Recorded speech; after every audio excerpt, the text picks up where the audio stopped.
China is facing a groundswell of condemnation over Wednesday's mass arrest of democracy activists in Hong Kong. 53 people, including opposition lawmakers, were detained in early morning raids on charges of subversion.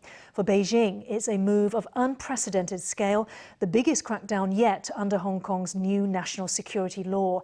It's drawn censure from leaders around the world, including President Tsai Ing-wen, who pledged that Taiwan will not turn its back on Hong Kong. Early Wednesday morning, Hong Kong police launched the city's biggest crackdown since Beijing imposed a security law last year. Former Hong Kong lawmaker and Democratic Party member Lam Chuk-ting posted to Facebook a video of his own arrest.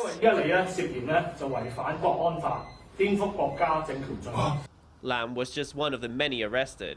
Others included former Democratic Chairman Wu Chi-wai and District Councilors Gary Fan and Jimmy Sham. Also detained were Benny Tai, a former associate professor at the University of Hong Kong's Faculty of Law, and U.S. human rights lawyer John Clancey. We have arrested 53 persons for the offences of subversion under the national security law. Those arrested had been involved in an unofficial primary election last July initiated by Benny Tai, among others. The goal was to put pressure on the Hong Kong government by winning a majority, or at least 35 seats, for pro-democracy candidates in the September legislative election. Hong Kong Chief Executive Carrie Lam decried the primary as illegal. I would just to put down a further note of warning.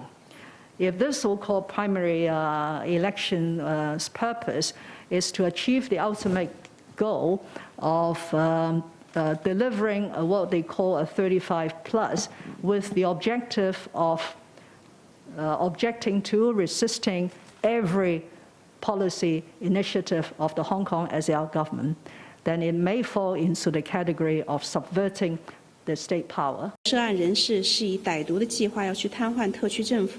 The suspects had a vicious plan to paralyze the Special Administrative Area's government. As such, police action was required and necessary. The relevant Hong Kong authorities have the right to take action in accordance with the law.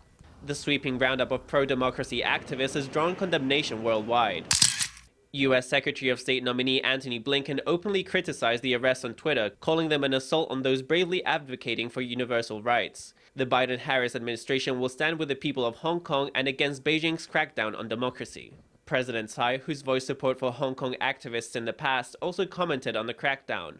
On Facebook, she said the mass arrest showed that Beijing has walked back its promise to grant a high degree of autonomy to Hong Kong for 50 years. Taiwan is on the front line against China, she wrote, and as Hong Kong faces oppression, Taiwan will not shrink back but step forward to fight for universal rights.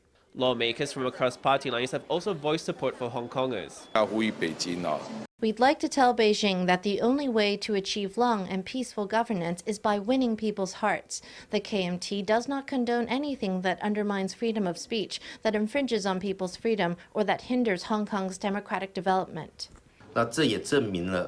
This is proof that once you become a part of China, they can arrest, kill, and beat people as they please. We in Taiwan must be cautious as we face China's aggressive and troublemaking actions. The DPP lawmaker said China was defying the court of international opinion by punishing Hong Kong as a warning to Taiwan. He said China's actions both at home and abroad can only be expected to get increasingly drastic.